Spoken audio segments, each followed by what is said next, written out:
Hello, everybody, and welcome to the Me Financial Podcast. I'm Michelle Moses, your host. I'm a certified financial planner and realtor, and I am here to talk about all things money. Today, we are going to be talking about niche Airbnbs.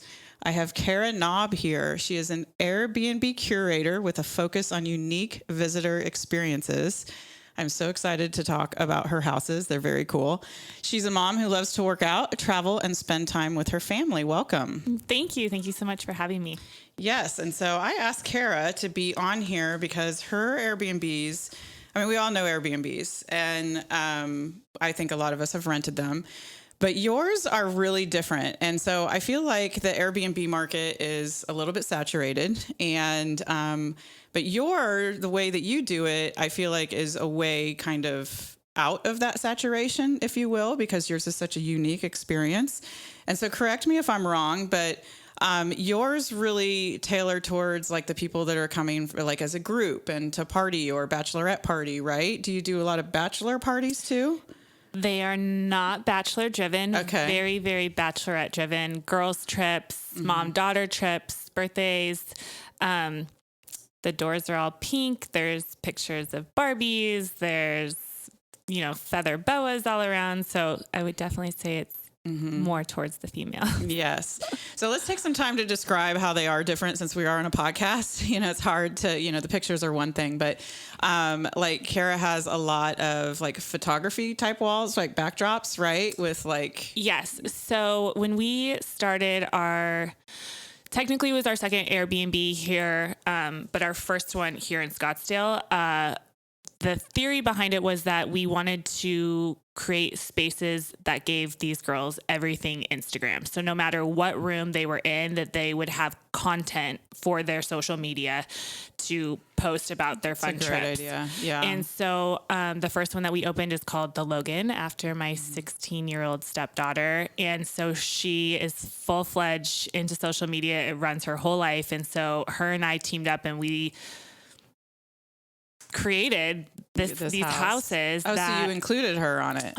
We named it after her. Fun. So her and I spent countless hours just really diving deep into like, okay, what would make for really cool pictures that these girls can post about. And so the way I want to describe it is like you're in the pool and there are lots of toys and the back wall is painted, and then like there's not a gazebo, but a pergola or something like that. And it has different, like a different interesting painting there. Like there is stuff everywhere to look at.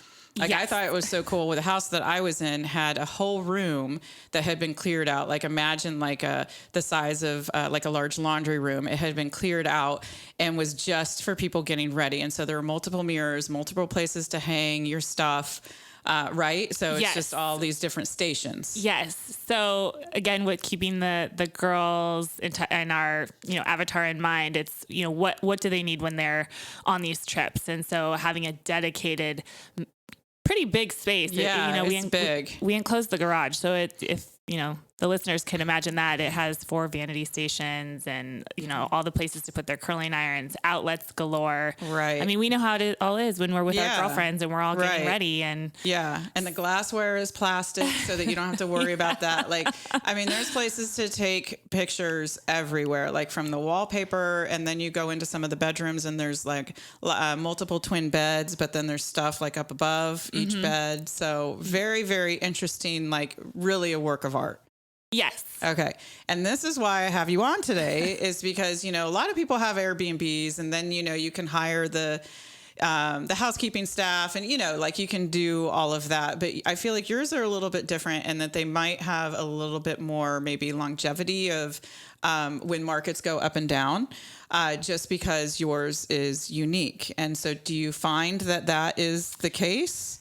Yes. Okay. So I actually yesterday was reading an article that Scottsdale area, so Scottsdale, Phoenix, was the number 1 growing year over year short-term rental market. We had 13,000 short-term rentals come onto the market just here in Scottsdale. Wow. And so, yeah, how do you not get lost in that? Right. And so finding that niche, which for us is the Bachelorette market. I mean, Scottsdale, Miami, maybe Palm Springs still are kind of those big areas that these girls from all over the country, even into Canada, are traveling to have these experiences. And so we were like, how can we dial into that and keep ourselves relevant in this market that's obviously oversaturated? Right. Okay. And so, and has it been a good experience, like very interesting experience? And what? Very interesting. What are some of the like biggest surprises that you had in doing this? So overall, I absolutely love it. The girls are just so fun. They're coming for a trip. Like they're coming for a good time. Yeah. They're just so excited. They just want everything to be perfect. And they're just, for the most part, not a problem because they just want this perfect trip that they're going to post about the whole time. Well, and with your houses, it's like they can picture themselves like hanging out and partying with their girlfriends and having a good time. So yeah. Yes. And, I don't know that there's any massive surprises. I guess I didn't really think about the amount of clogged drains that we would have. Okay. Yeah. with 10 girls just showering. And is it more work than you thought it would be, like setting up the experience for them and closing the house down or anything like that? So no, I have a really great cleaning company that I hired that kind of specializes in more of these kind of unique Airbnbs, these experience Airbnbs. And so they're really helpful when the girls check out. But the communication with these girls is so on point that they're not leaving it a complete disaster. Not to say that we haven't had girls leave it, somewhat more dirty than other girls, but they also want to leave it just as nice as they received it in, because they know that they had such a good time. That's good. Well, I mean, because I wouldn't think that if people were coming to party and, Well, I think there are houses. Drink. I think there are houses that probably happens, and I think that your cost per like night, I think dictates what kind of guest you bring.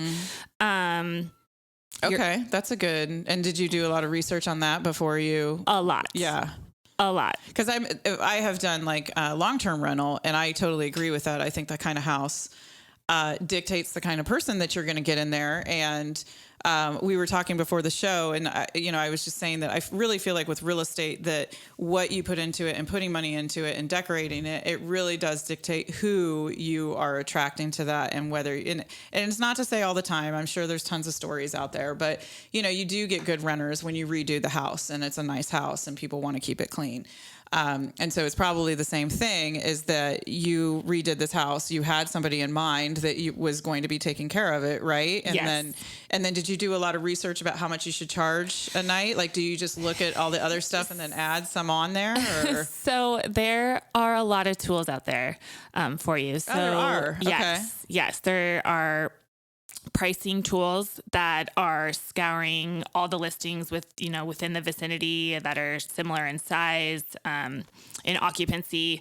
And then you can actually go in and pick who you think your competitors are, and you can put them back into your search. And so it's constantly reviewing what they're pricing and where you should be. It looks at, so it's constantly changing. It's constantly changing. Okay. So this is like a service that you would.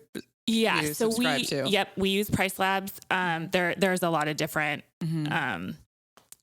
companies that you could subscribe to do this for you. Airbnb even does it for you. I don't, theirs isn't as intense, as you are really trying to narrow down the itty bitty gritty of exactly where you need to be in your pricing. And so do you research this before you buy the house too? Yes. So like when you're looking at a house, did you do it before you started looking for a house, like in a certain area? Yes. So they're actually, when we purchased, so our first Scottsdale rental here is called the Logan. Before we had purchased it and we were going to flip it. That's our other side of our business, is we buy and flip properties. And so we were going to flip this property.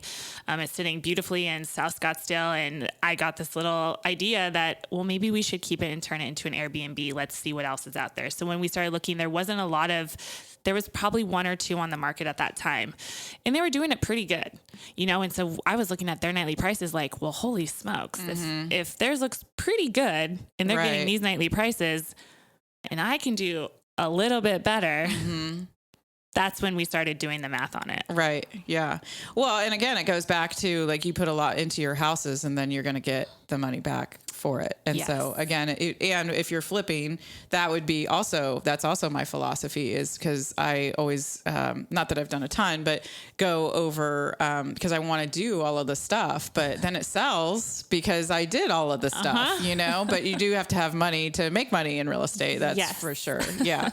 Okay. So sorry, circling back around. So you had the one, and then how long did you have the one? And then you had the second one. So the first one opened in May of 2022, and it just took off. It just rented like crazy for astronomical amount of money. I just kind of kept creeping up the nightly rate, and I just kept going like, there's no way. And these girls just kept booking. And so I'm like, there's a market for this. So I had already purchased another property about 2 miles down the road from that. And again, I was just going to flip it. But I started thinking, well, if it's working here, what if we do the same concept? Right. With it only being 2 miles away. Right. How different could it be? And so the time managing it isn't that difficult then, because you have people that clean it, and then obviously Airbnb is booking it and doing all of that. No, it's a full-time job. Yeah. I mean, is it like every day answering emails all the time? Every day. Really? Every day. And you have it booked almost every day or every weekend? So we are weekends. We're usually Thursday through Sunday, Thursdays through Monday.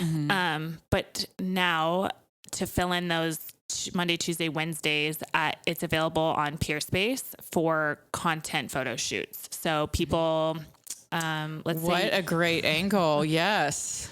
Yeah. So I love that. This RN nurse who was getting into like injectables. And so she needed content. So she was able to come rent the house for 3 hours, have all the fun curated spaces for her marketing. Genius. Yes. And so that's so that also still takes up your time, because you're still, making sure the property looks exactly how it looks in the photos. And then when they're leaving, making sure that, And so do you have to go in every single time they clean it to make sure like the art is still there, and, or do you have to go over quite often to make sure all the art stuff is still there? And we need to talk about like the kind of art, but we'll come to that. Do you have to go over there every day?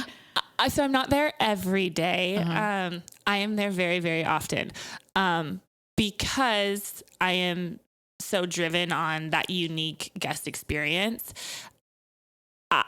My eyes are the last eyes on that property before a guest gets there. Right. And so before every guest goes in, I am the last eyes on the property. Okay, I am making sure the pillows are fluffed exactly. That's what I mean. The curtains are opened exactly. The towels rolled the correct way. The cleaning crew is, pretty good, Well, yeah, but they're not going to be doing all those little tiny details that are just the way that you have it in your head. I know, but that's the way when you do houses. And I think when you redo them, it is like, I don't even know. It's like a religious experience seeing your stuff come to, fruition.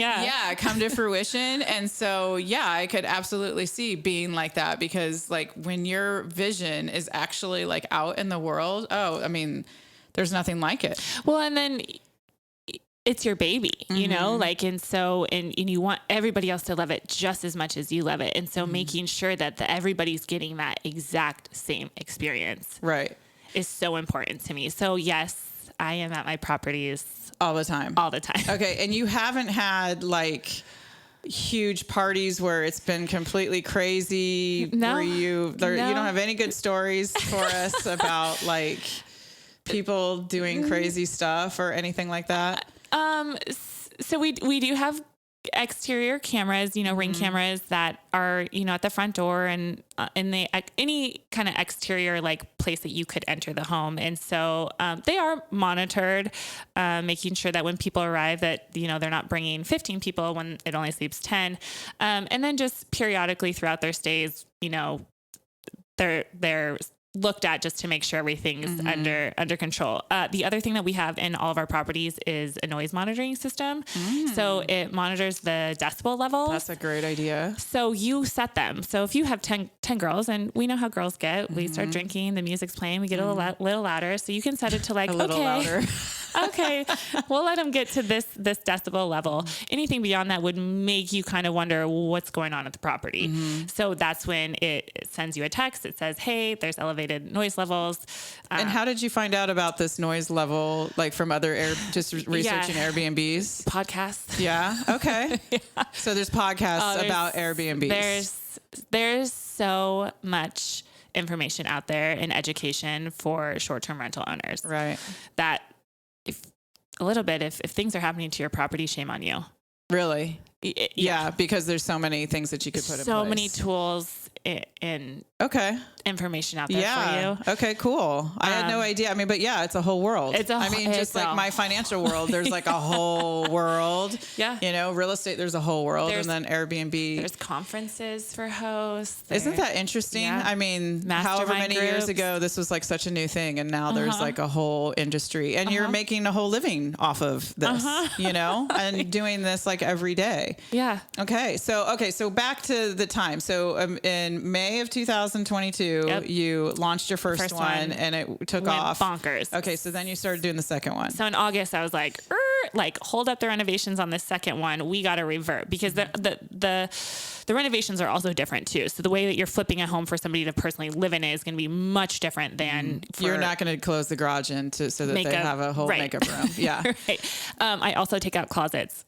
People are here for 4 days. They don't need closets. So I do these suspended vanity rods that girls can hang, 7-10 dresses on it for the weekend, and then out they go, and it allows more space in these houses. I set up the kitchens differently. So in August, I was like, hold up, we got to like turn this thing around. We're making this into a short-term rental for bachelorettes again. So that, because I had to kind of redo some things that then opened the weekend before Super Bowl in February. Oh, wow. Okay. So that really just recently opened. Yep. Okay. And then you have a third one that you had in Mexico before COVID, right? So we've owned the one in Mexico. I think we were discussing that we either bought it in 2016 or 2017, and we can't remember.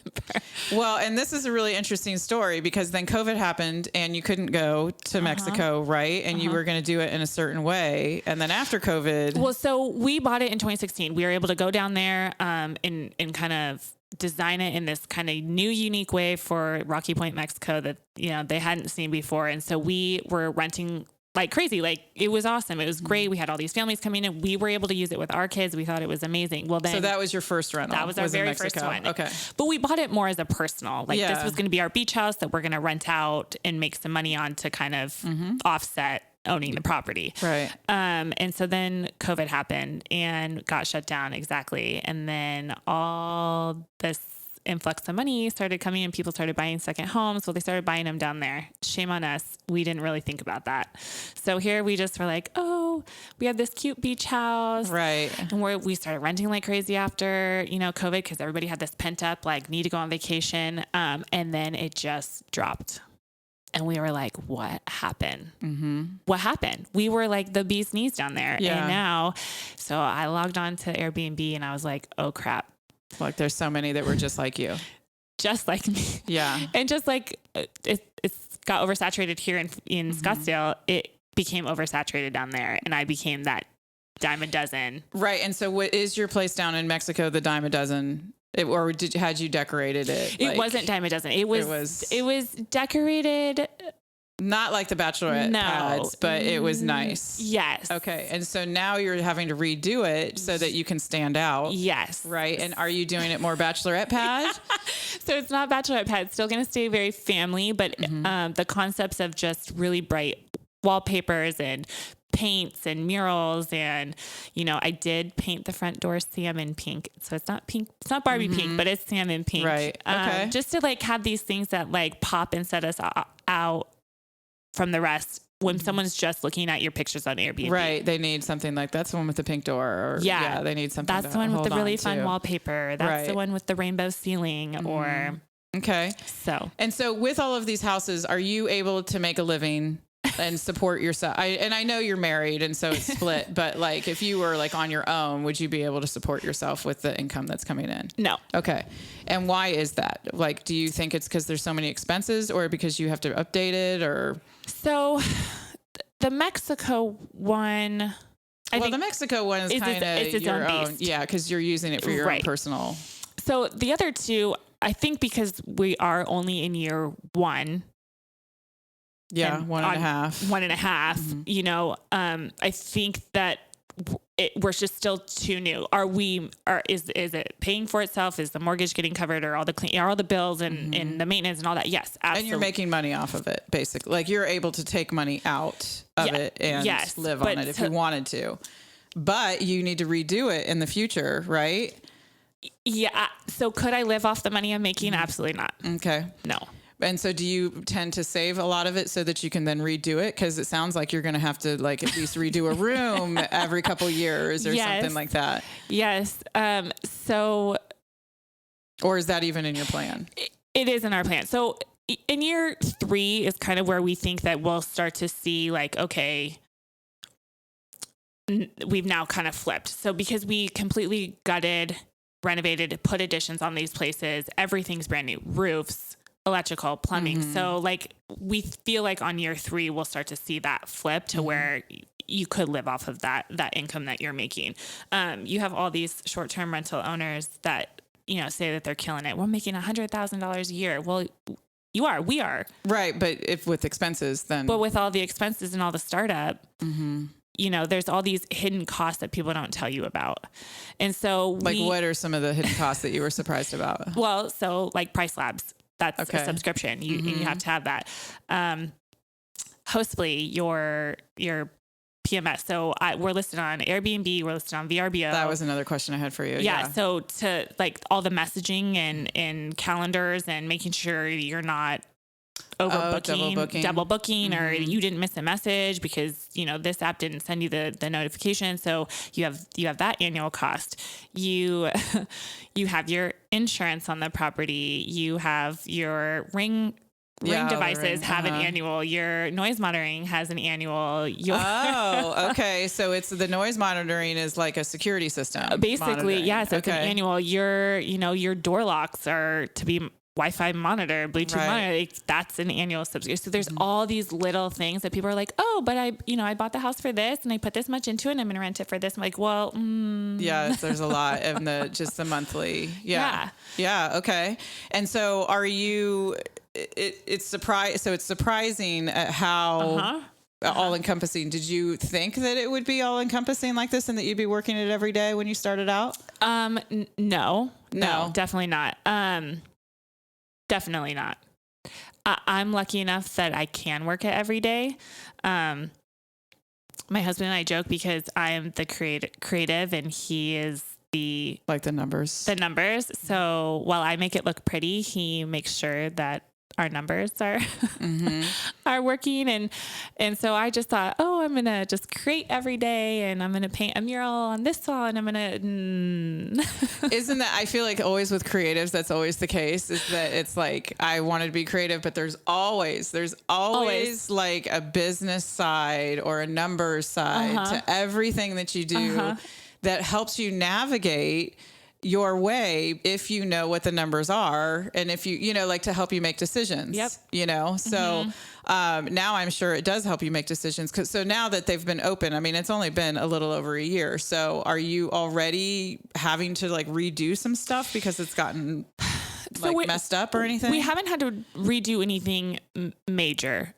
Small things like one of the neon signs goes out. Okay. So that's $150 on Etsy, but you have to have that budget set aside for those small things that are going. For us, we are lucky enough that because we did renovate them ourselves and everything was new, like we don't have, it's a brand new water heater, it's a brand new refrigerator, it's a brand new toilet. Yeah, so we're not having those stuff. Scary what ifs. We did have a bathroom vanity break. Okay.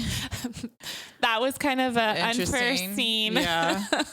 And those are not easy to take out and put back in. So that was, but Airbnb does have, things in place that you're able to claim it and, and they work with you. Some hosts will say that they don't. I think it's all based on the situation. Oh, really? Yeah. Okay. And so do you have a separate bank account for every single house? Yeah. No. So they're all in one bank account. So that's good. That makes it have you easier. Heard of Profit First?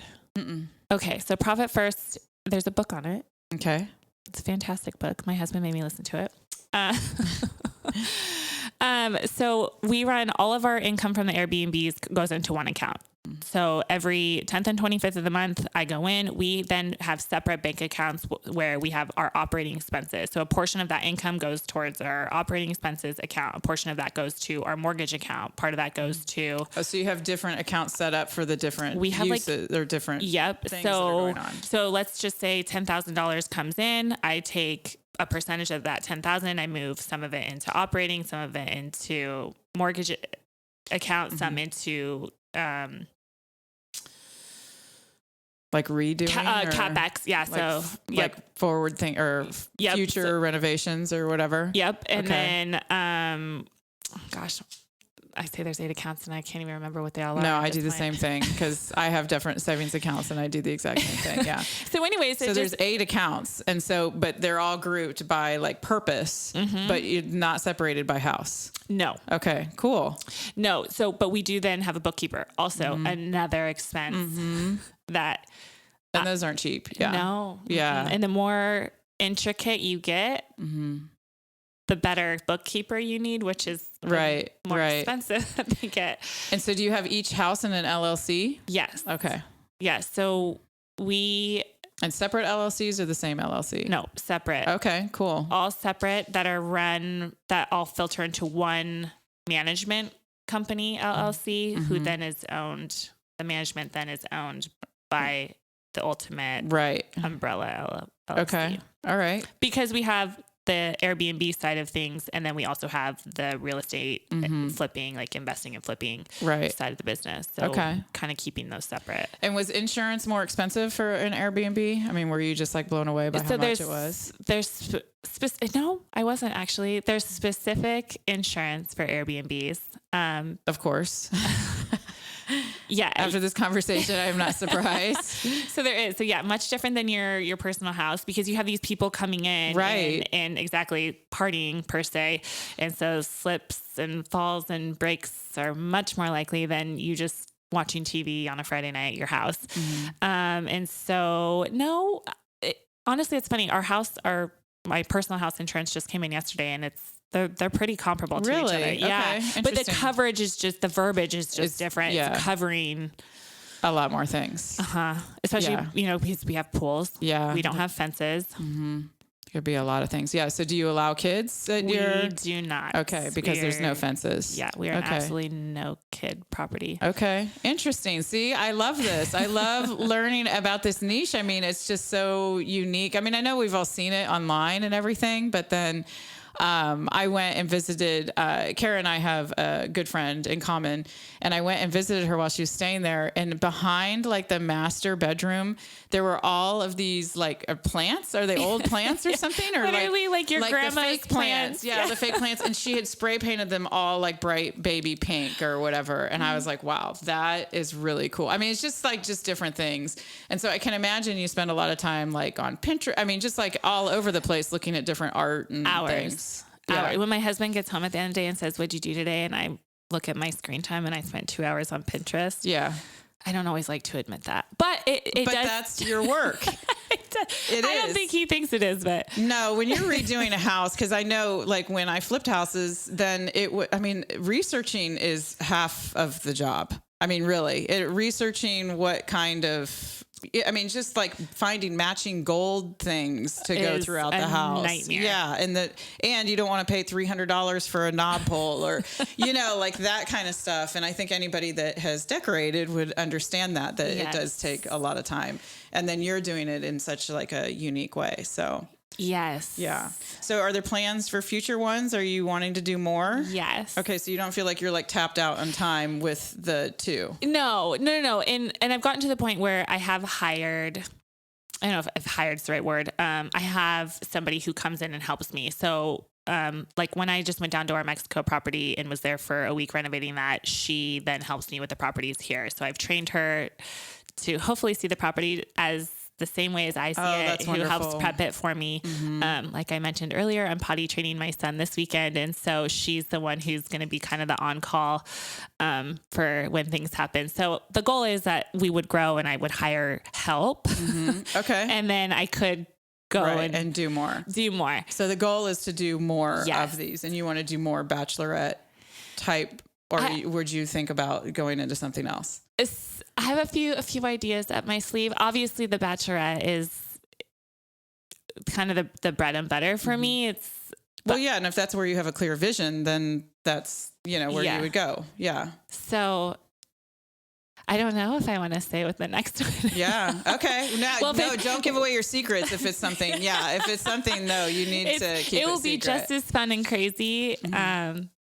Just a different niche. Okay. Well, I can't wait to see it. And then I can't wait to put up pictures of your place because they are very unique. And again, I think that they're just a good niche.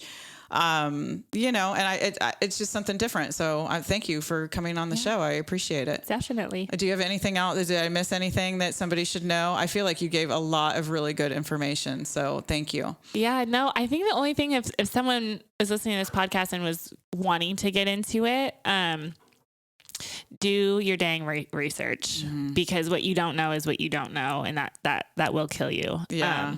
It sounds like it. I mean, because even I feel like I know quite a bit about Airbnbs, but I obviously haven't run one. So all of these services and all of the noise monitors and things like that, I had no idea that even existed. So very interesting stuff. Thank you so much for coming on, Kara. Yeah, of course. Thank you for having me. Okay. And thanks, guys. Be sure to leave a review if you have any questions, leave any comments, and subscribe. And thank you so much.